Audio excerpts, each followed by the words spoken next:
Shalom, salam sejahtera untuk kita semua. Om Swastiastu, Namo Buddhaya, salam kebajikan. Perkenalkan, kami dari kelompok 2, kelas C angkatan 2021, program studi pendidikan guru pendidikan anak usia dini. Video ini kami buat untuk memenuhi tugas ujian tengah semester psikologi pendidikan. Pada video ini, kami akan menjelaskan tentang karakteristik peserta didik. Adapun anggota kelompok 2 yaitu yang pertama, Valencia Simpil dengan NIM A411-20104. Yang kedua, Windy Arini dengan NIM A411-21084. Yang ketiga, Ayu Kartika Sari dengan NIM A411-21094. Yang keempat, Fahira dengan NIM A411-21107. Yang kelima, Nurfianingsi dengan NIM A411-21083. Yang keenam, Diana dengan NIM A411-21093. Yang ketujuh, Miftahul Jana dengan NIM A411-21106. Perkenalkan, nama saya Ayu Kartika Sari dengan NIM A411-21094. Di sini saya akan membahas materi pertama, apa sih yang dimaksud dengan karakteristik peserta didik. Lebih awal kita bahas apa yang dimaksud dengan karakteristik. Karakteristik berasal dari kata karakter yang berarti ciri, tabiat, watak, dan kebiasaan yang dimiliki oleh seseorang yang sifatnya relatif tetap. Karakteristik adalah segala sesuatu yang berhubungan dengan berbagai hal dengan sifat khas sesuai dengan perwatakan tertentu. Jadi, karakteristik peserta didik dapat diartikan keseluruhan pola kelakuan atau kemampuan yang dimiliki peserta didik sebagai hasil dari pembawaan dan lingkungan sehingga menentukan aktivitasnya dalam mencapai cita-cita atau tujuannya. Perkenalkan, nama saya Fahira, Stambuk A411211107. Baik, materi selanjutnya yaitu cara memahami karakteristik peserta didik. Yang pertama, menjadi teladan untuk perilaku peserta didik. Guru harus menjadi sosok yang ditiru oleh peserta didiknya. Siswa akan lebih mudah menyerap pengetahuan dan menerapkannya dalam kehidupan sehari-hari. Hal tersebut mengharuskan guru menjadi teladan perilaku baik bagi anak didik. Yang kedua, senantiasa mengevaluasi diri. Sebelum mengenali karakteristik peserta didik, ada baiknya guru mengenali dan mengevaluasi dirinya sendiri. Jangan sampai ketika terjadi kasus siswa meninggalkan kelas, malas-malasan dalam belajar, berisik di dalam kelas, lantas langsung menyalahkan siswa sebagai penyebab kesalahannya. Yang ketiga, memahami lingkungan sekitar anak. Ada dua hal yang membentuk karakteristik seorang anak, yaitu lingkungan sekitar dan pengalaman yang pernah dialami. Lingkungan sekitar anak sangat berpengaruh terhadap karakter yang dimiliki. Bisa saja anak yang tumbuh dalam keluarga yang broken home dan sering mengalami kekerasan akibatnya tidak mampu fokus dan berkonsentrasi di sekolah. Yang keempat, mengenali peserta didik lebih dalam. Artinya, proses panjang bagaimana karakteristik tersebut bisa terbentuk, mengetahui hubungan antara detail-detail informasi serta pengalamannya dan hubungannya dengan karakteristik peserta didik tersebut. Yang kelima, lakukan pendekatan psikologis. Metode pendekatan psikologis diantaranya dengan wawancara, bertanya hal-hal yang penting dan dekat dengan anak. Hal ini guru akan lebih banyak mendapat respon dan informasi mengetahui karakteristik peserta didiknya. Yang keenam, perlakukan siswa dengan adil. Guru harus berlaku adil, jangan pernah memberikan perlakuan yang berbeda satu sama lain kecuali dalam hal khusus yang memang dibutuhkan. Adil tidak berarti sama rata, tetapi memberikan sesuatu sesuai porsinya dan bijaksana. Masuki dunia mereka, terkadang peserta didik merasa sungkan dan malu apabila diminta menunjukkan atau bahkan menyampaikan apa yang menjadi minat bakatnya di kelas. Yang ketujuh, jadilah sahabat. Kedekatan emosional dapat membantu guru memahami karakter siswa. Oleh karena itu, diperlukan inisiatif dari guru untuk lebih dekat dan menjadi sahabat dari siswa supaya lebih mengenal karakter dan perilaku peserta didiknya. Terima kasih banyak. Di sini saya akan membacakan materi yang pertama, mengapa harus mengetahui karakteristik peserta didik. Langsung saja, setiap peserta didik memiliki karakteristik dan gaya belajar yang berbeda-beda. Oleh karena itu, setiap pelaksanaan pendidikan harus mengetahui dan memahami karakteristik dari setiap peserta didik, agar pembelajaran dapat berjalan dengan lancar dan optimal. Baik, di sini saya akan melanjutkan materi, yaitu menurut Sudirman tahun 2011 ada 3 macam karakteristik peserta didik. 1.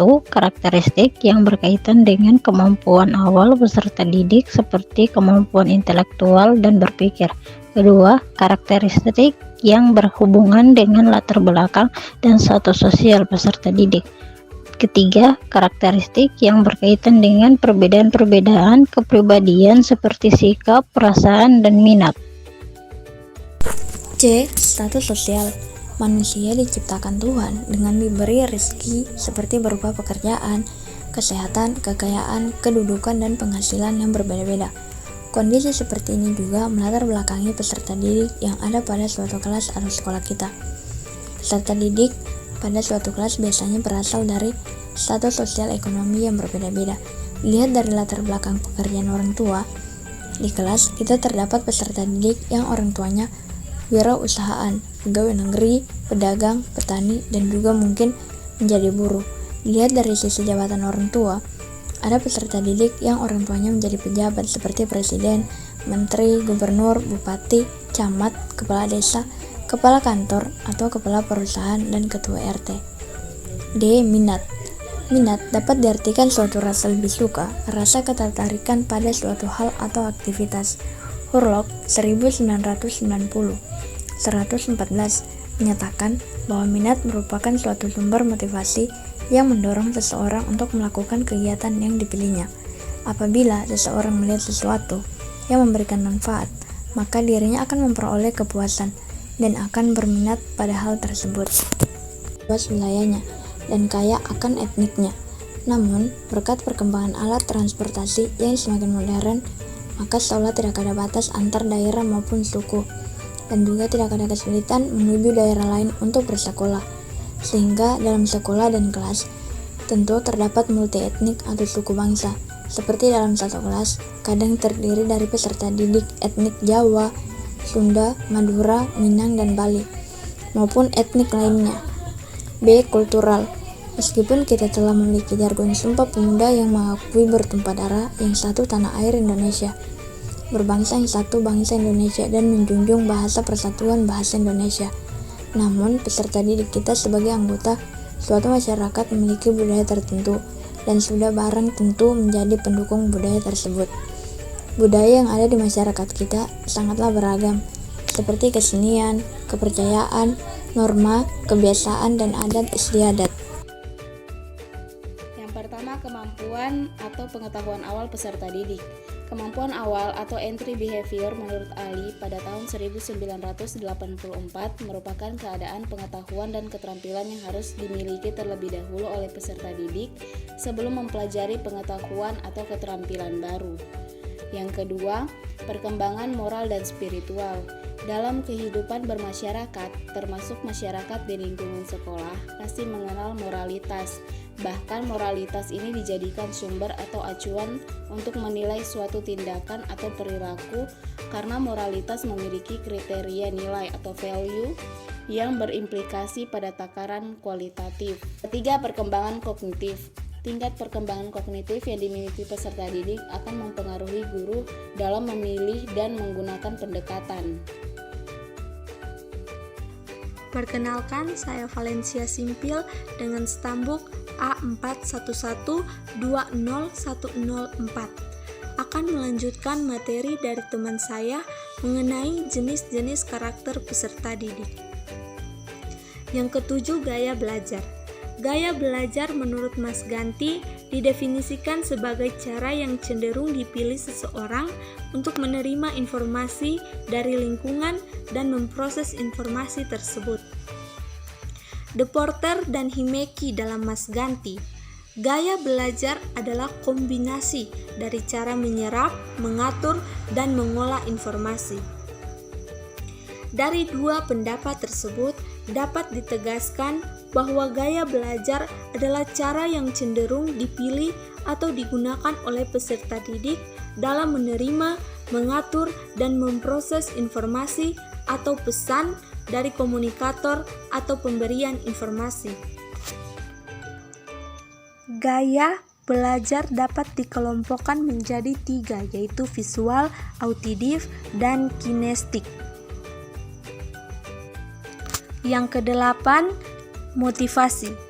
Motivasi telah banyak didefinisikan oleh para ahli, di antaranya oleh Wolokovic, yaitu suatu kondisi yang menyebabkan atau menimbulkan perilaku tertentu dan yang memberi arah dan ketahanan pada tingkah laku tersebut.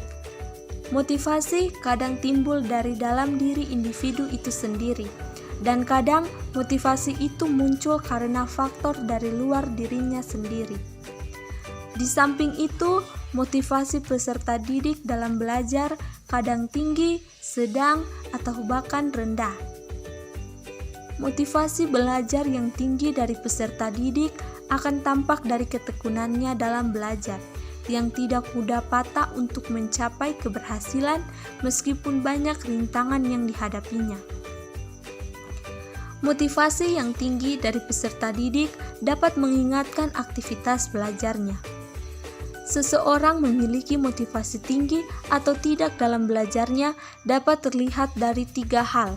Yang pertama, kualitas keterlibatannya. Yang kedua, perasaan dan keterlibatan efektif peserta didik.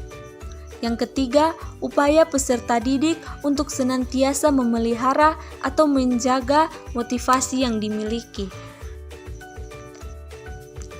Yang ke-9, perkembangan emosi. Emosi telah banyak didefinisikan oleh para ahli, di antaranya Kartono dalam Sugihartono mendefinisikan emosi sebagai tergugahnya perasaan yang disertai dengan perubahan-perubahan dalam tubuh, misalnya otot menegang dan jantung berdebar. Dengan emosi, peserta didik dapat merasakan senang atau gembira, aman, semangat, bahkan sebaliknya. Peserta didik merasakan sedih, takut, dan sejenisnya. Emosi sangat berperan dalam membantu mempercepat atau justru memperlambat proses pembelajaran. Emosi juga berperan dalam membantu proses pembelajaran tersebut menyenangkan atau bermakna. Goleman menyatakan bahwa tanpa keterlibatan emosi, kegiatan saraf otak kurang mampu merekatkan pelajaran dalam ingatan. Suasana emosi yang positif atau menyenangkan atau tidak menyenangkan membawa pengaruh pada cara kerja struktur otak manusia dan akan berpengaruh pula pada proses dan hasil belajar. Atas dasar ini, pendidik dalam melakukan proses pembelajaran perlu membawa suasana emosi yang senang atau gembira dan tidak memberi rasa takut pada peserta didik. Untuk itu, bisa dilakukan dengan model pembelajaran yang menyenangkan, belajar melalui permainan, misalnya belajar melalui bermain monopoli pembelajaran, ular tangga pembelajaran, kartun kuarter pembelajaran, dan media sejenisnya. Yang ke-10, perkembangan sosial. Perkembangan sosial menurut Harlech adalah kemampuan anak untuk berinteraksi dengan lingkungannya. Bagaimana anak tersebut memahami keadaan lingkungan dan mempengaruhinya dalam berperilaku baik kepada dirinya sendiri maupun kepada orang lain. Dari pernyataan ini dapat ditegaskan bahwa perkembangan sosial peserta didik merupakan kemampuan peserta didik untuk menyesuaikan diri terhadap norma-norma dan tradisi yang berlaku pada kelompok atau masyarakat, kemampuan untuk saling berkomunikasi dan kerjasama. Perkembangan sosial peserta didik dapat diketahui atau dilihat dari tingkatan kemampuannya dalam berinteraksi dengan orang lain dan menjadi masyarakat di lingkungannya. Yang ke-11, perkembangan moral dan spiritual. Dalam kehidupan bermasyarakat, termasuk masyarakat di lingkungan sekolah, pasti mengenal moralitas. Bahkan, moralitas ini dijadikan sumber atau acuan untuk menilai suatu tindakan atau perilaku karena moralitas memiliki kriteria nilai yang berimplikasi pada takaran kualitatif seperti baik buruk, benar salah, pantas tidak pantas, wajar tidak wajar, layak tidak layak, dan sejenisnya. Moralitas dalam diri peserta didik dapat ditingkatkan yang paling rendah menuju ke tingkatan yang lebih tinggi seiring dengan kedewasaannya. Yang ke-12, perkembangan motorik. Salah satu faktor penting dalam perkembangan individu secara keseluruhan yang perlu dikenali dan dipahami pendidik adalah faktor perkembangan motorik peserta didiknya. Perkembangan motorik menurut Harlech diartikan perkembangan gerakan jasmania melalui kegiatan pusat syaraf, urat syaraf, dan otot yang terkoordinasi. Perkembangan motorik merupakan proses yang sejalan dengan bertambahnya usia secara bertahap dan berkesinambungan, di mana gerakan individu meningkat dari keadaan sederhana, tidak terorganisir, dan tidak terampil, ke arah penguasaan keterampilan motorik yang kompleks dan terorganisir dengan baik. Itulah materi dari kelompok kami, kelompok 2. Kurang dan lebihnya kami mohon maaf. Sekian dan terima kasih. You don't even know